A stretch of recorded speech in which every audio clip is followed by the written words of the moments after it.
Hello and welcome to the Lesson 6 from the Early World Civilizations Read Aloud series. This is Writing in Ancient Egypt. Once in a while, Mirette accompanied her father while he went fishing. Late one night, Mirette and her father returned from a long day of fishing on the Nile River. They were both exhausted from being out in the hot sun all afternoon and relieved to be back on the banks of the river. Mirette's mother was waiting for them along the shore. When she saw Mirette, she scooped the tired girl up and gave her a huge hug. "I will sing your bedtime song as we walk home, my child," she told Mirette. Mirette nodded, wearily looking up at her mother. When her mother finished singing the beautiful song, Mirette asked curiously, "Mother, how did you learn that song?"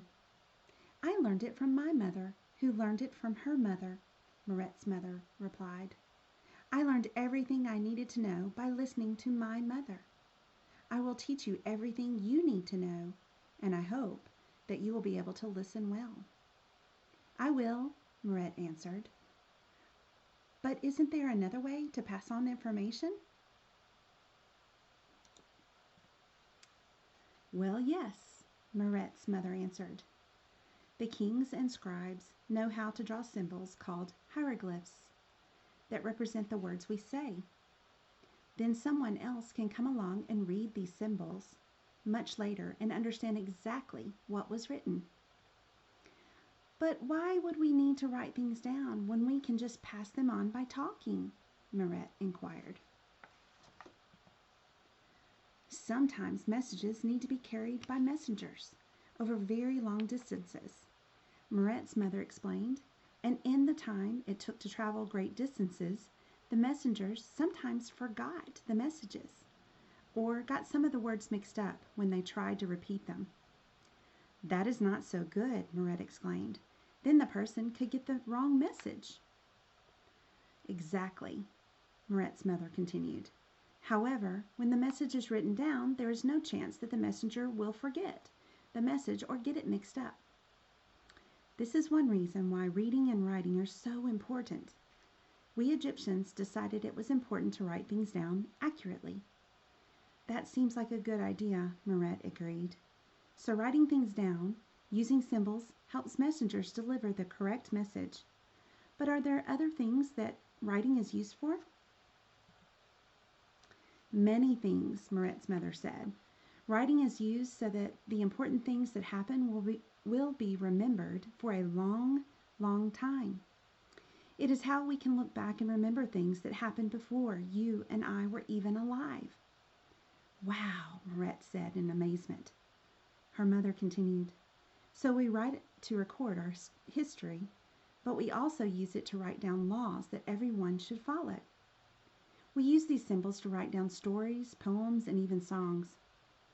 "Like the beautiful song you always sing to me, Mother?" Mirette inquired. "Yes, the song I sing to you every night has been written down so that it will be remembered forever," Mirette's mother answered, smiling. "That is good," Mirette said. "I like that song." She paused and then asked, "So the carvings on the stones at the temple are a form of writing?" "Yes," her mother replied. "People also paint or write on wood or papyrus. The messengers I told you about earlier normally take messages written on papyrus." "Well, I imagine that a stone would be quite heavy to carry." Mirette laughed. Mirette's mother laughed as well and then said, "But now, my dear, it is time for you to sleep. We are finally home." "Will you sing me the song one more time?" Mirette asked as they went inside. Mirette's mother nodded and then began singing. Before she was done, Mirette was fast asleep. Mirette's favorite song had been written down using hieroglyphics, the ancient Egyptian way of writing. In ancient Egypt, kings, scribes, priests, and craftsmen were some of the few people who understood the meanings of the symbols. These hieroglyphs, or single pictures and symbols, were used instead of the letters and words we have in our language to communicate and write down important messages. laws, songs, stories, and prayers, so that they would be remembered for many years to come. It wasn't until hundreds of years later that the word hieroglyphics was given to this form of writing. All right, that's the end of Lesson 6. I'll see you at Lesson 7.